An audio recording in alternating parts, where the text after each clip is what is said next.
তিনি থাকতেন মদিনার উঁচু এলাকায় থাকতেন, সারা রাত তিনি ঘুরেছেন কার কি অবস্থা দেখে শেষ রাতে তিনি ফিরে আসতেছেন। তো ফিরে আসার সময় উনি একটা প্রাচীর বেষ্টিত ঘরের পাশে দুইজন নারীর কথোপকথন শুনতে পেলেন, একজন বৃদ্ধা একজন যুবতী। উনি কান লাগিয়ে শুনতে পাচ্ছেন, ওমর ফারুক কাউকে দেখতে পাচ্ছেন না, শুনতে পাচ্ছেন। বৃদ্ধা মা তার যুবতী মেয়েকে বলে, এই তাড়াতাড়ি উটের দুধ দহন করে উটের দুধের সাথে পানি মিশাও, তাইলে কালকে বাজারে মদিনায় বেশি দামে বিক্রি করা যাবে, লাভ হবে অনেক। বৃদ্ধা মহিলা এটা বললেন। যুবতী মেয়ে উত্তরে বলে, মা আপনি জানেন না আমিরুল মুমিনিন খলিফাতুল মুসলিমিন ওমর ফারুক দুধে পানি মিশানোকে দণ্ডনীয় অপরাধ বলে ঘোষণা দিয়েছে, জানেন না?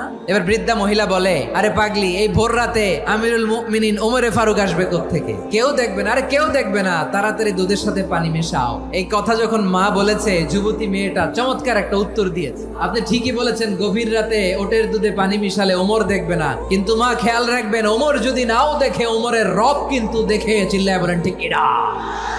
দিস ইজ কল্ড তাকওয়া।